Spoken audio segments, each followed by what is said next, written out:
First time I've ever driven this car in the rain.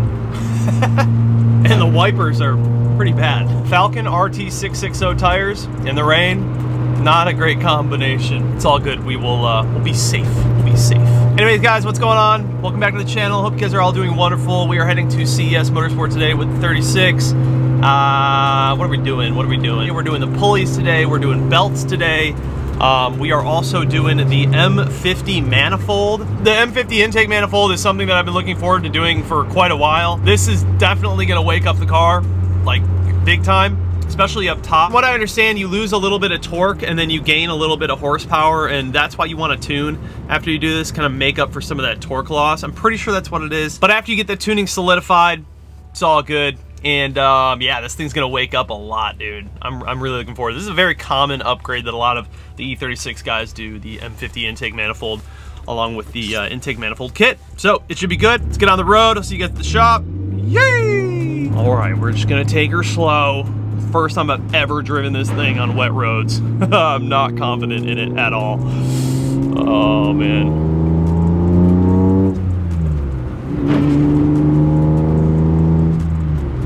Yeah, okay, not too bad. Not too bad. This thing sounds so good though, you guys. Remember I was talking about in the camber video on the F30 how, like, the -3 degrees camber in the E36, no matter what the road is doing, especially with the construction, any sort of slant or like variable in the road, the car just goes to that direction. Like, it's very twitchy. But when you're on a very good surface, the thing just handles so well because of that -3 degree camber all around. It's really something. Like, if you've never driven a car with like a track setup that has a pretty aggressive camber like this, it drastically changes the way that the car performs and handles. But it's just not the greatest for like everyday driving, you know?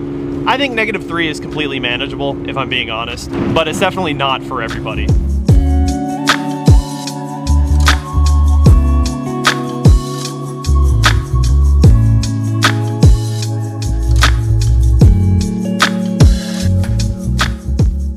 Look, I'm loyal to Shell with their gas, but I'm not gonna lie, Quick Trip do be having those snacks though. They do be having those snacks.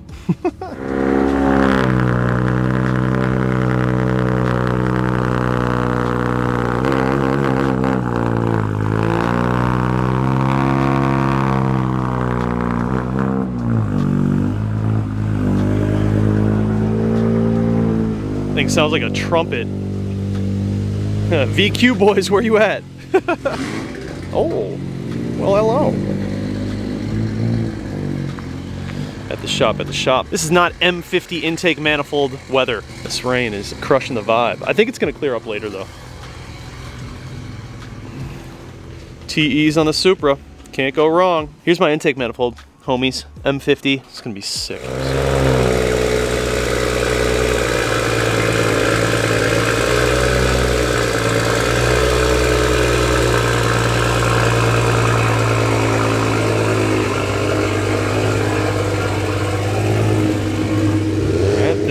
Fucking loud.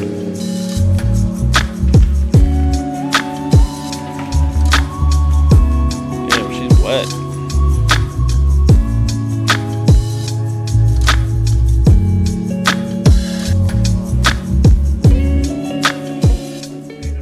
$9,000 horsepower. That's the one that's in my car now. Secondary air. We're gonna delete that. Is that this guy over here? Yeah. Delete that guy over there. Secondary air. Heats the cats. What cats? We don't have cats. There we go. No pussies. No pussies. Except for Bob and Rosie at home. They're cool. They can stay. She's a little moist, boys. She's a little wet. We're not using this though, right? No, we don't use that. Because we already have one on here. Yeah, we have one on there already. It hooks up to the idle control valve. Okay. So it's just a... Oh, sounds right. It's a... Yeah, well, this hooks up to a hose and then the idle control valve. Where do you get this whole kit from? Raleigh Road. Raleigh Road. Okay, Raleigh cool. Road? Or Yeah, Raleigh Road? Raleigh Road. Raleigh Road. So they make this whole M50 intake manifold Eric at kit. Raleigh Road. Nice. Okay. Right on. I'll have a link down below if you guys need it. Obviously, this is the manifold that we were looking at earlier, and then that's the fitting that goes to the idle air control valve. Your intake air temp sensor, it's modified. This is the idle. That's the OBD2 sensor. And so removing this secondary air pump, which is the purpose is to heat the cats. So that's this whole thing. This glizzy tube all the way to this pump, we remove that, and this silicone tube, and then this piece, and you use a block off plate right here. Yeah, rubber tube, heater tube. This is silicone. So that's silicone. Okay, yeah, you're right. You're right. And then these are your ICV hoses. This one goes to the throttle body boot. Oh, okay. Coming out of the throttle body. Yep. And then an adapter fitting, and then your clamps. Right on. This is your fuel injector rail adapter plates, and then your throttle body spacer. Nice. Because you'll have 2 gaskets you have to mate, so you have a gasket here, and then your gasket on your throttle body. Yeah. Mate to that. So Oh, okay. Yeah. I got it. You get a good seal. Yep. That's Gotcha. it. Sweet, man.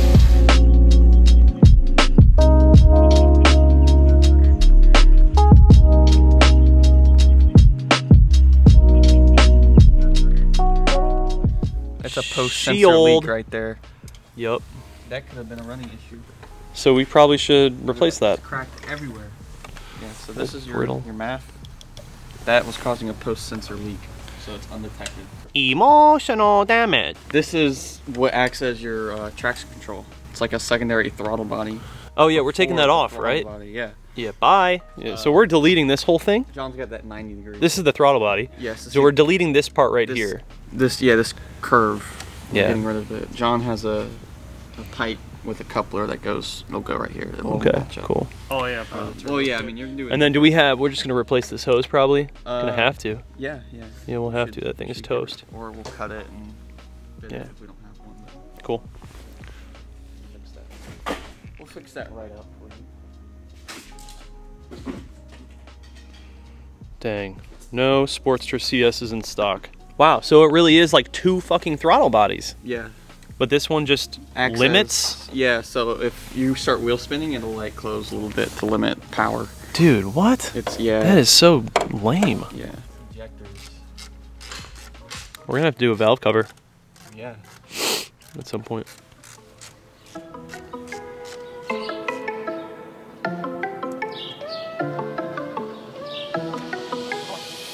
I got blessings falling on me. I got weapons. No, we haven't done it yet. No, I never did. I haven't done anything in this car, dude. It's a lot of oil. Valve cover gasket. She's a little oily. Yes, we're gonna have to do that next at some point here. Here, so that's going to be your high side. So effectively, all your crankcase pressure is going to come out of there. If that gets blocked in any way, or if it doesn't have proper flow, you're going to start blowing seals or sucking in seals. That just regulates the pressure that's created inside the crankcase. Right. So we delete all of this. Yes. And then right now we're just gonna run basically just dump it just to atmosphere, just tube it out.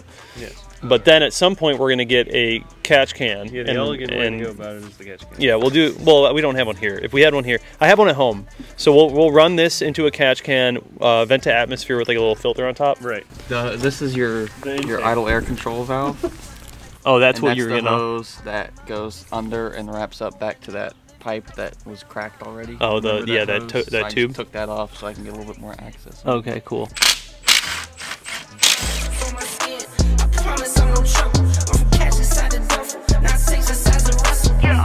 I get fly, you be crutching on designer that ain't fly. And then last.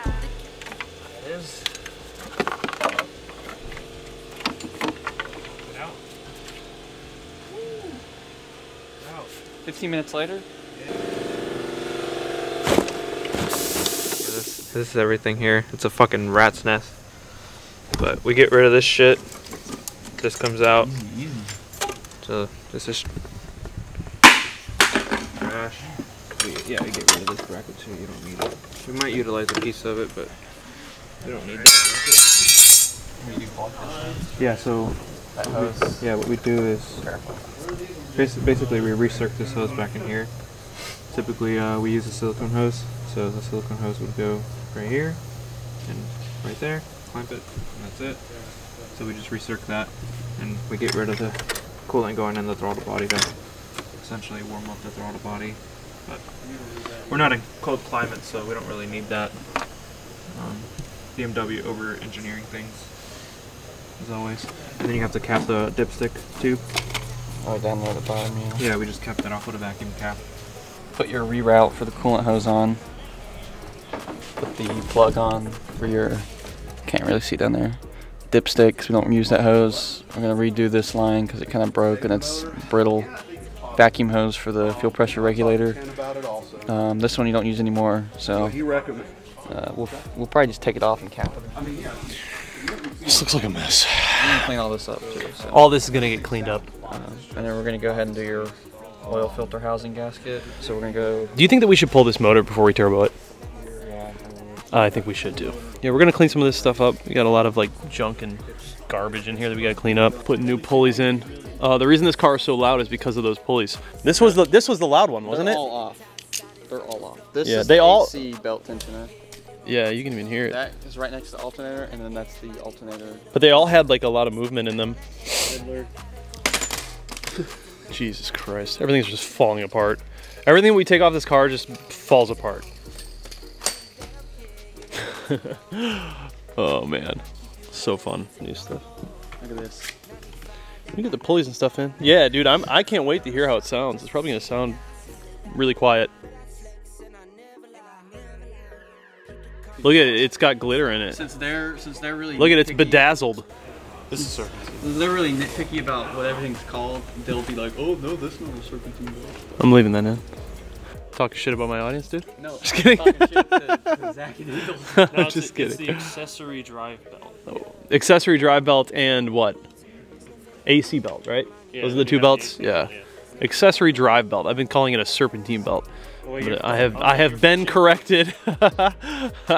All this stuff we took off. The secondary air delete, right? That's what we're doing, boys. Well, We don't live in California. We don't need it. At this point with these cars, they're so old that like anything you take off, it just breaks. Oh, something just broke. Well, it was like a plastic piece or something. There you go. Oh, yep. Okay, that's broken. Oh god, look at all this shit we're deleting, dude. It's gonna look so clean in here. Well, not really, but it's gonna look a lot more empty at some point. And then my big old turbo can go right here. If I do a top mount, my big old turbo can go right here, and then I can move this over there. Right? Isn't that what we can do? So all of this stuff is now gonna get replaced with this little block off plate and gasket. Make sure you have a gasket. Right there. I had the nuts right there. Right. Yeah. So all that stuff just got replaced by that. It's fucking, that's actually like really satisfying. Removing all that crap from the engine bay. You don't need it at all. Looks a lot more bare now without this stuff over there. Cleans up all this. Yeah, it cleans it up. Yeah, I actually want to move this. I want to move this over there, I think. Because then when I do a top mount, if I do a top mount, I can have that shit sitting right here. Oh, it's a box in a box. Oh, there might be another one. A box in a box.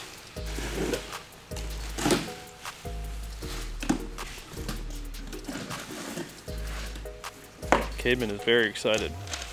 That's it. More work. Oh. So that's the slimline dual fan assembly that we use for the turbo cars. Nice. Cool. Replaces the factory AC fan. Mm-hmm. Perfect. And, it will fit our big intercoolers that we use. And they can just order this through you? Correct. Good deal. So it's just a smaller, slimmer electric fan, right? Basically? Correct. And it's dual 8-inch. And it's two of them. CFM, it's two of them. So this fan is the one it replaces. This big guy up front. Pushes way more air through with those two little ones. And it's electric. New pulleys, New belts, hidden. New oil filter housing gasket. Did all that stuff too. Look how clean it looks. He cleaned it up and everything. It's all nice and new. Took my cage out and the rear seat delete because I'm having the rear. I'm put some real rear seats in. Then I'll put the cage back in. That rear seat delete was way too loud. Just fit like junk. But it is actually time, I think, to throw in the M50 Mani. Got some new gaskets on her. Look at that beautiful welding job.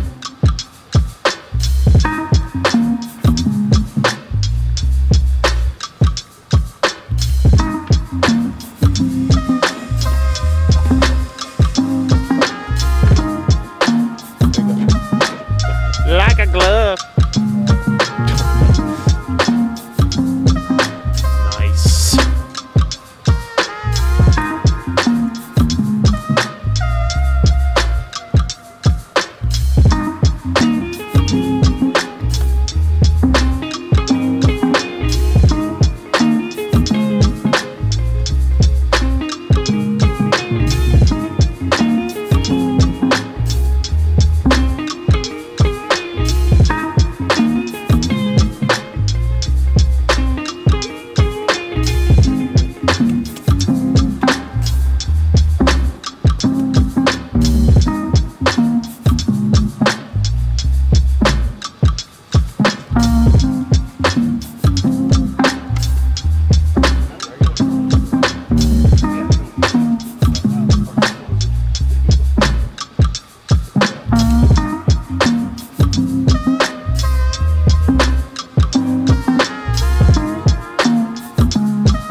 Proper drive with the M50 Manifold.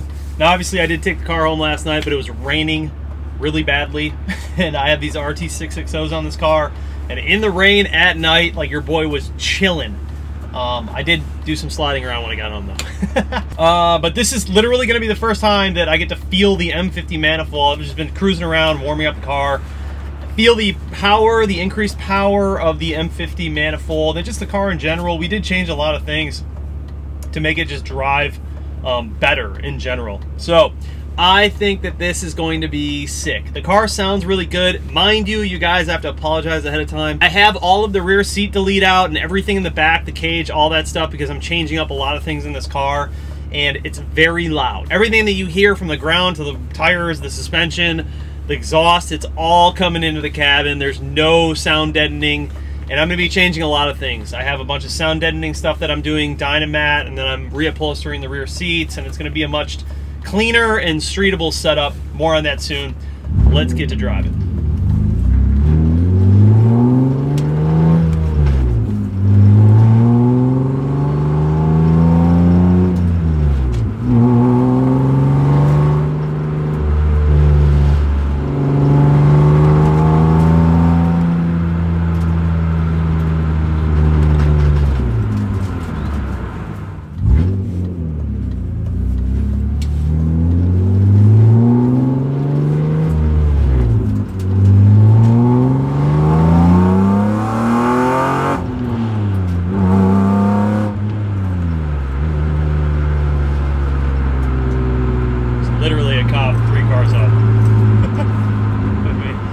Just chilling, bro.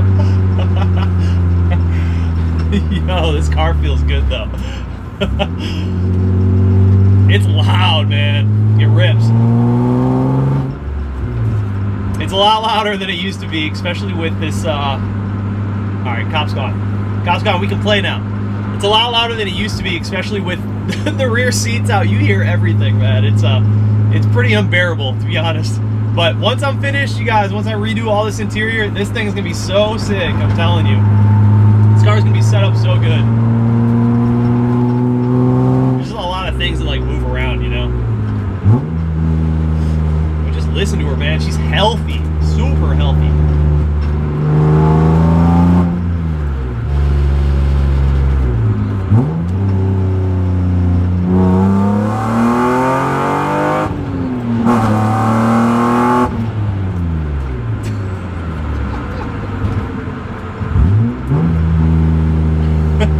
So we deleted traction control. This is something you gotta think about when you're driving this car, especially, it's 30 degrees out right now. These tires are cold. You gotta be careful, man. You gotta be careful. It's, yeah. It can be a little dicey.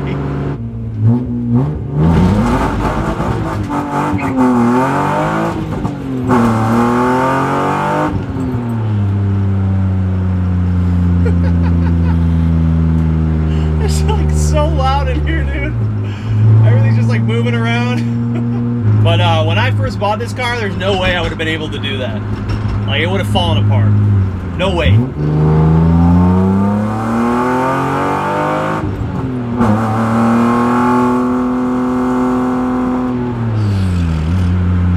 This thing handles so good.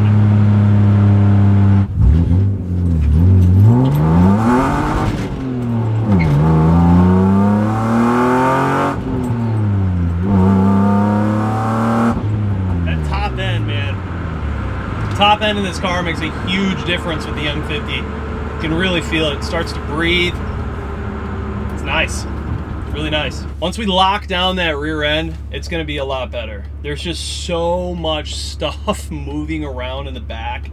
It's just not stable. It's not quite where it needs to be. We've done all this work to the front, and it feels so good up front. And the back, we just haven't gotten there yet, you know? So like I said, we're just slowly like picking things off here and there when we can. But the goal is at the end of this to just have an absolute monster of an E36 that is just completely rebuilt really well. So, you know, and then once we get through all that, we'll start handling some of the body stuff. I do want to have the body just fixed up, a lot of the dents taken out, redo the sunroof delete because it's warped over time, and then have the whole thing painted, actually painted in Laguna Seca blue. Right now the car is actually wrapped in Laguna Seca blue, partially painted, partially wrapped. But having the whole thing repainted is just going to look a lot better, and then with the bodywork and everything that we need to do, it's just going to, overall, just going to be a much better package of a car. I feel like it's just not quite there. It's good, but it's not great, you know?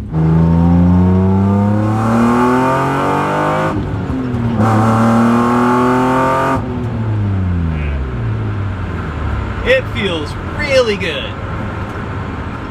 For a car born in 1996, NA, not too bad. Not too bad. Imagine it turbo. Holy shit. Boosted? This thing's gonna be insane.